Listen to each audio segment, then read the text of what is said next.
Hello friends, तो आज की इस वीडियो में हम देखने हैं पॉलिटिकल लेक्चर फोर्थ। ठीक है, थर्ड लेक्चर ऑलरेडी मैंने बना दिया, आप जाकर जो है मेरे चैनल की प्लेलिस्ट चेक कर सकते हो। आज के हम फोर्थ लेक्चर में जो पढ़ने वाले हैं काफ़ी इंपॉर्टेंट है। ये अधिनियम है जो हर एक एग्जाम में पूछे जाते हैं। अगर आप यूपीएससी की तैयारी कर रहे हो, यूपी पीसीएस की तैयारी कर रहे हो, आरओ की प्रिपरेशन कर रहे हो, या किसी भी अदर कॉम्पिटेटिव एग्जाम की प्रिपरेशन कर रहे हो ना, तो पॉलिटिक के सेक्शन में यहाँ से क्वेश्चन आना ही है। ठीक है, तो ये बहुत ही इजी ट्रिक में लाई हूँ मैं। और नोट्स बनाने का एक जो आइडिया होता है ना, एक ट्रिक की, इस तरह आपको नोट्स बनाने हैं, किस तरह लिखना है और किस तरह याद करना है। ईजिली याद हो जाता है अगर आप नोट्स अच्छे से बनाते हो। ठीक है, तो आज की इस वीडियो में हम देखने वाले हैं अधिनियम। तो मैं वीडियो को स्टार्ट करती हूँ। ओके, देखिए ये कौन से है, ब्रिटिश ताज के शासनाधीन पारित अधिनियम। देखिए मैंने आपको इससे प्रीवियस वीडियो में समझाया था कि भारत का जो संवैधानिक विकास है वो दो चीज में बांटा गया है। ठीक है, दो शासनों में बांटा गया है। कौन कौन से? एक तो ईस्ट इंडिया कंपनी का शासन था, जो उसके तहत कुछ अधिनियम बनाए गए थे, जो 1773 से कब तक आ जाते हैं, 1853 तक। दूसरा आ जाता है कि जब जो शासन था वो किसके हाथ में चला गया, वो ब्रिटिश ताज के हाथ में चला गया, तो वहां से कुछ अधिनियम बने जो आ जाते हैं 1858 से लेके, जो आ जाते हैं हमारे 1858 से लेके आज़ादी तक, 1947 तक। ठीक है, तो चलिए बहुत ही ज़्यादा इंपॉर्टेंट है वीडियो, आप प्लीज़ स्किप ना करें बीच में और अपने नोट्स बनाते चलिए। तो फर्स्ट स्टार्ट करते हैं। सबसे पहले आता है भारत शासन अधिनियम 1858 का। कौन सा? भारत शासन शासन अधिनियम 1858 का। इसमें क्या था? इसमें इंपॉर्टेंट था कि भारत का जो शासन था वो ब्रिटिश ताज के अधीन हो गया था, ब्रिटिश ताज को मिल गया भारत का शासन। इसमें इंपॉर्टेंट चीज़ क्या थी? जो गवर्नर जनरल था ना, अब उसको भारत का वायसराय बना दिया गया। तो पूछा जाता है कौन से अधिनियम के तहत भारत का जो गवर्नर जनरल था उसको भारत का वायसराय बना दिया गया, गवर्नर जनरल को वायसराय बना दिया गया। तो भारत शासन अधिनियम 1858 के तहत। अब भारत का वायसराय प्रथम कौन बना? तो लॉर्ड कैनिंग बना। ठीक है, इस शासन में, इस अधिनियम में इंपॉर्टेंट क्या था? भारत के राज्य सचिव, भारत के राज्य सचिव पद का सृजन हुआ, निर्माण किया गया। और जो ये भारत का राज्य सचिव पद था ना, भारतीय शासन पर संपूर्ण नियंत्रण था इसका। उसकी सहायता के लिए 15 सदस्य परिषद थी। ठीक है, ये कथन और कारण वाले क्वेश्चनों में आ जाता है, तो अच्छे से याद रखना है। 1858 का जो भारत शासन अधिनियम था, भारत का गवर्नर जनरल, भारत का वायसराय बना देगा लॉर्ड कैनिंग था। जो पहला, भारत का शासन ब्रिटिश ताज के अधीन हो गया, तो भारत के राज्य सचिव पद का निर्माण हुआ यहाँ पर। दूसरा अधिनियम कौन सा जाता है? वो आ जाता है भारत परिषद अधिनियम 1861। अब भारत परिषद, वो था भारत शासन अधिनियम, याद रखना है। भारत परिषद अधिनियम 1861 में क्या होता है? कानून बनाने की जो प्रक्रिया में भारतीय प्रतिनिधि शामिल हुए, मतलब जो कानून बनता है ना, उसमें भारतीय प्रतिनिधियों को भी शामिल किया गया 1861 के तहत। मद्रास और बम्बई प्रेसिडेंसियों को दोबारा से विधायी शक्ति देकर विकेंद्रीकरण की शुरुआत की गई। विकेंद्रीकरण की प्रक्रिया की शुरुआत किस अधिनियम में की गई? तो भारत परिषद अधिनियम 1861 में। वायसराय को आपातकाल में अध्यादेश जारी करने की शक्ति दी गई, लेकिन जो अधिकतम 6 महीने तक प्रभावी रहा। तो भारत परिषद अधिनियम 1861 में क्या हुआ था, आपको याद रखना है।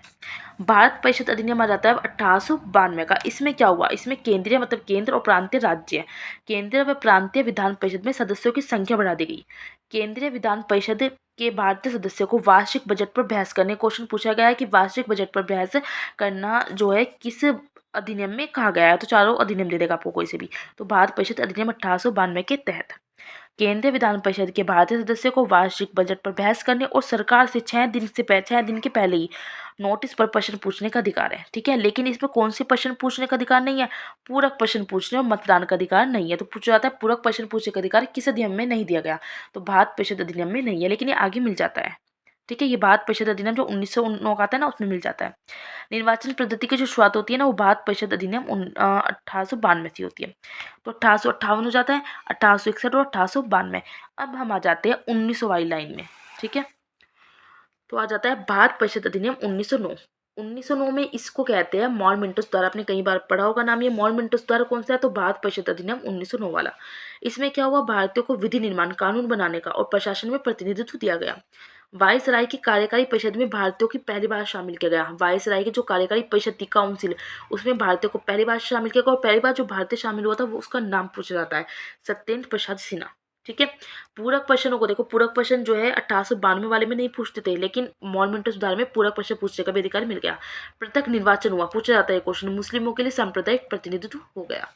ठीक है, तो याद रखना है मॉलमेंटो सुधार में क्या क्या किया गया था। नेक्स्ट आ जाता है भारत शासन अधिनियम 1919, मतलब मॉन्टेग्यू चेम्सफोर्ड सुधार इसको कहते हैं। पूछा जाता है, नाम भी पढ़ा होगा आपने। मॉन्टेग्यू चेम्सफोर्ड सुधार कौन सा है? 1909 का, सॉरी 1919 का। और मॉलमेंटो सुधार 1909 वाला है। तो 1919 की बात करते हैं। इसमें क्या हुआ था? काफ़ी ज़्यादा इंपॉर्टेंट है ये वाला, और मॉलमेंटो सुधार काफ़ी ज़्यादा इंपॉर्टेंट है। पहली बार प्रत्यक्ष चुनाव प्रणाली इसी में हुई। इस अधिनियम में निर्वाचन प्रणाली हुई जो सिखों, भारतीयों, ईसाइयों, आंग्ल भारतीयों, यूरोपियों के लिए भी लागू कर दी गई। केंद्र में द्विसदनीय व्यवस्था स्टार्ट की गई। कहाँ? केंद्र में द्विसदन की व्यवस्था स्टार्ट की गई और सभी विषयों को केंद्र तथा प्रांत में बांटा गया। प्रांतों में द्वितीय शासन प्रणाली लागू। याद रखना है कौन से अधिनियम में द्वितीय शासन प्रणाली लागू हुई, वो भी प्रांत में, तो 1919 में, क्योंकि जो अगले वाला आएगा ना उसमें प्रांत से द्वितीय शासन प्रणाली हट जाएगी। लेकिन इसमें क्या है, प्रांतों में द्वितीय शासन प्रणाली लागू हुई और प्रांतीय विषयों को क्या हुआ, दो भागों में बांटा गया। कौन से दो भाग थे? आरक्षित, रिजर्व वाले, और हस्तांतरित मतलब कि ट्रांसफर वाले। पहली बार उत्तरदायी शासन शब्द का प्रयोग हुआ। एक आयोग का गठन किया गया इसमें, जिसका कार्य क्या था, 10 वर्ष बाद इस अधिनियम की समीक्षा करने के बाद अपनी रिपोर्ट देना था। भारतीय सिविल सेवा ये क्वेश्चन पूछा गया है, ठीक है। इसे मैंने थोड़ा अलग से लिखा था, देख के। ये भारतीय सिविल सेवा के लिए अलग परीक्षा प्रावधान जो भारत में होनी थी, ठीक है। तो सिविल सेवा के लिए अलग से परीक्षा प्रावधान किया गया जो भारत में ही करवानी थी उन्हें। भारतीय सिविल सेवा में 1941 में भारतीयों, बता कि भारतीय सिविल सेवा में 1941 में भारतीयों का प्रतिशत यूरोपवासियों से क्या था, अधिक था। ये IAS के प्री क्वेश्चन में, प्री एग्जाम में पूछा गया है, ठीक है। प्री क्वेश्चन में आया था ये। यूरोपवासियों से क्या था, अधिक था 1941 में। तो याद रखना है जो मॉन्टेग्यू चेम्सफोर्ड सुधार था 1919 का। पहली बार प्रत्यक्ष चुनाव प्रणाली हुई थी। केंद्र में द्विसदनीय व्यवस्था थी। सभी विषयों को केंद्र प्रांत में बांटा गया था। प्रांत में द्वितीय शासन प्रणाली यहीं से लागू हुई। प्रांतीय विषयों को दो भागों में बांटा गया। उत्तरदायी शासन शब्द का पहली बार प्रयोग किया गया और सिविल सेवा की अलग परीक्षा का प्रावधान किया गया। और भारतीय सिविल सेवा में 1941 में भारतीयों का प्रतिशत क्या था, यूरोपवासियों से अधिक था, ठीक है। अब नेक्स्ट और लास्ट वाला अधिनियम देख लेते हैं जो काफी ज्यादा, मतलब मैं कहूँ सबसे ज्यादा इंपॉर्टेंट है, ज्यादा क्वेश्चन आते हैं। भारत शासन अधिनियम 1935, ठीक है। भारत शासन अधिनियम 1935 में क्या था, केंद्र और राज्यों के मध्य शक्तियों का विभाजन यहीं से होता है। केंद्र के और राज्यों की शक्ति का विभाजन सबसे ज्यादा क्वेश्चन पूछा जाता है। कौन से अधिनियम से? तो 1935 से। भारत में संघीयात्मक सरकार की स्थापना हुई। प्रांत में देश शासन प्रणाली को समाप्त कर दिया गया जो मॉन्टेग्यू चेम्सफोर्ड से स्टार्ट हुआ था। और कहाँ शुरू कर दिया ये ड्यूअल सिस्टम, केंद्र में शुरू कर दिया। भारत में RBI की स्थापना हुई। क्यों हुई थी? मुद्रा और साख पर नियंत्रण की। RBI की स्थापना कौन से हुई? भारत शासन अधिनियम 1935 से हुई। निर्वाचन प्रणाली में दलित महिलाओं को भी, जो 80 महिलाओं की थी और श्रमिकों को भी शामिल किया गया 1935 अधिनियम के तहत।